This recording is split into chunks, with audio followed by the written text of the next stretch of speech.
क्या peoples party अब आपके सामने ये चीज़ है कि आप फिर भी यही बात कहेंगे कि नहीं, हम तो इस हुकूमत का हिस्सा नहीं है, इसका तो पीपल्स पार्टी से कोई ताल्लुक नहीं है, ये तो PMLN के ऊपर चार्जशीट है?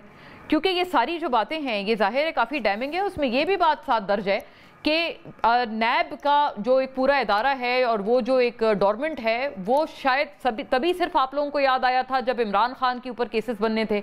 बहुत अहम एलिगेशंस हैं और पीपल्स पार्टी इनसे कैसे अपने आप को अलहदा कर सकती है? Because you are of course a coalition partner of the government, आपके बगैर हुकूमत रह ही नहीं सकती है वजूद में। मोना, आपने मेरे जवाब तो खुद ही दे दिया है, तो फिर मुझसे पूछने की क्या जरूरत है? अच्छा। अब आप दानियाल साहब की तरफ। हाँ, कैसे आप तो क्योंकि यही क्लेम करेंगे कि आप हुकूमत में नहीं है। देखिए, मैं तो 2 कदम आगे बढ़ के बात करूंगा कि ऑडिटर जनरल पाकिस्तान का रिपोर्ट है कि नेशनल बैंक में 12,000 अरब का करप्शन हुआ है, 12,300 समथिंग है। और ये मैं अपने तरफ से नहीं भर रहा हूँ, पाकिस्तान का ऑडिटर जनरल की वेबसाइट पे, और ये कॉपी मैंने निकाली है और उसको हमने नेब की तरफ भी रवाना कर दिया है। कम से कम साल 1.5 साल हो गया। और फिर थोड़ा सा पीछे चले जाए, PTI के दौर में गालिबन नेब का चेयरमैन उस दिनों बता रहा था कि डेली का 8,000 करोड़ या ऐसे कोई फिगर तक के डेली का करप्शन हो रहा है। तो ये IMF ने तो अभी बता दी, हमें तो पहले से पता है।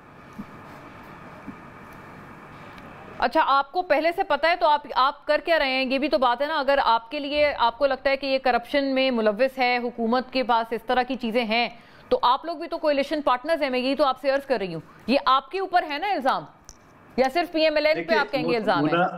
मुना, IMF ने ये नहीं बोला कि फलां सन से लेके फलां करप्शन था और उससे पहले कोई करप्शन नहीं था। हाँ। या उसके बाद कोई करप्शन है। उसने ओवरऑल एक रिपोर्ट की है, चाहे किसी की भी हुकूमत हो। और मैं आपको दूसरी बात बता दूं कि मैंने पिछले असेंबली के फ्लोर पे दानियाल साहब या फैसल चौधरी साहब वो रिकॉर्ड निकालते, मैंने उस वक्त भी कहा कि नेशनल बैंक का प्रेसिडेंट की जो बाव है वो 15 अरब रुपए चल रहा है। ये मैं आपको असेंबली के रिकॉर्ड की बात बता रहा हूँ आपको। उसके बाद ये 12,000 अरब का जो वो है स्कैंडल है ऑडिटर जनरल का, ये भेजा हुआ है। और आपके शो में भी एक्सेप्ट कर रहा हूँ कि करप्शन जो है ना वो सिर्फ आप ऑफिसर लेवल पे या गवर्नमेंट के लेवल पे नहीं है। मैं दावे से कहता हूँ कि आपका जो कैमरामैन है या और कोई आपका जो मुलाजिम है, उनको बता दे कि आप मोटरसाइकिल से हवा खुद निकाल दे और पंचर वाले के पास ले जाओ कि जरा भैया चेक करो, वो आपको 2-3 पंचर निकाल देगा।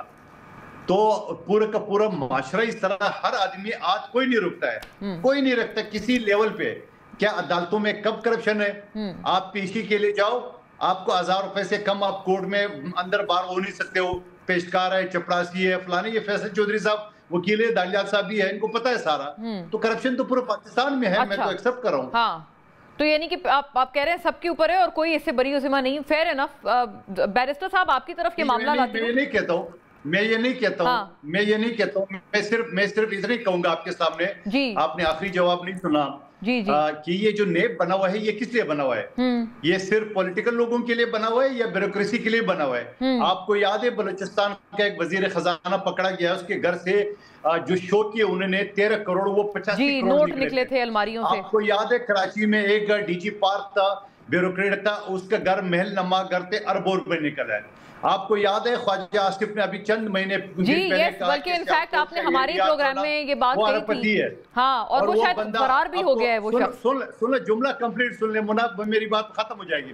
आपको याद है कि कोहिस्तान में 40 अरब रुपए का स्कैंडल हुआ। ये सारी चीजें जो मैं आपको बता रहा हूँ, इसको कौन करेगा? मैं और आप, वो दानियाल या फैसल चौधरी साहब तो नहीं करेंगे ना। ये कोई इदारे मौजूद है ना, तो इदारे क्यों खामोश है? मैं ये सवाल कर रहा हूँ। नहीं तो इदारे, वही वाली बात है ना, इदारे जो पावर अपनी जो इनहेरिट करते हैं या जो ताकत अपनी लेते हैं, उनको कोई इख्तियारात देते हैं, तो वो तो पार्लियामेंट और आप लोग देते हैं। अगर उनके क्लिप्स विंग कर दिए जाएं, और नैब तरामीम पे तो इमरान खान ये कहते थे ना कि उन्होंने तो नैब तरामीम आप लोगों ने रिवर्स करने के लिए दरअसल आप लोग इख्तियार में आए थे, तो ये भी तो एक एलिगेशन है। एनीवे, थोड़ा आगे ले जाते हैं।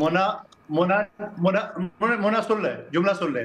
नैब जो तरामीम में है वो हम तो भुगत चुके थे, वो सारा का सारा फायदा तो इमरान खान साहब को हुआ। अच्छा। ये दोनों मेरे भाई वकील है। हाँ। अंग्रेज के जो कानून है रिमांड का, आप 4,000 कत्ल करे खुदा न खासा, आपको 14 दिन से ज्यादा रिमांड नहीं मिल सकती, वो भी किस्तों में 2-3 दिन। यहाँ नेब में 3 महीने का रिमांड, 3 महीने के बाद बंदे का रह क्या जाता है।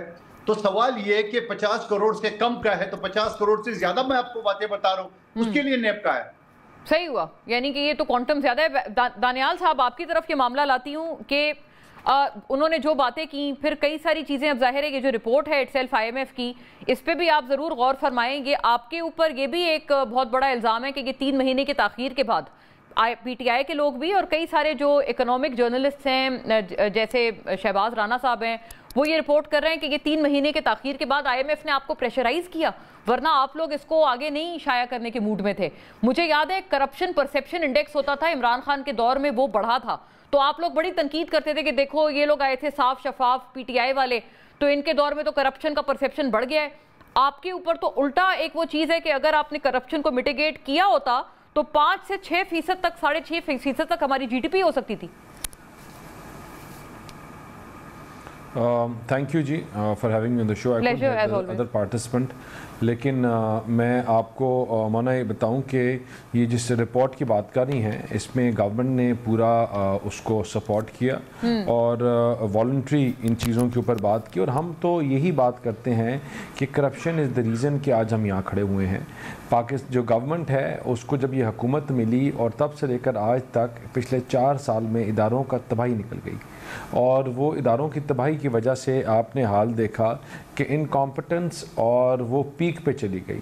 जब ये रिपोर्ट की बात करते हैं तो आपको ये नज़र आता है कि उसमें नो डाउट उसमें पॉजिटिव इकनॉमिक इंडिकेटर्स थे, वो स्टेबिलिटी की बात कर रहा है, वो ग्रोथ की बात कर रहा है, वो ये चीज़ें बात कर रहा है कि पाकिस्तान की जो रिफॉर्म कैपेसिटी है उसको बेहतर करने की ज़रूरत भी है और चीज़ें बेहतर भी हो रही है।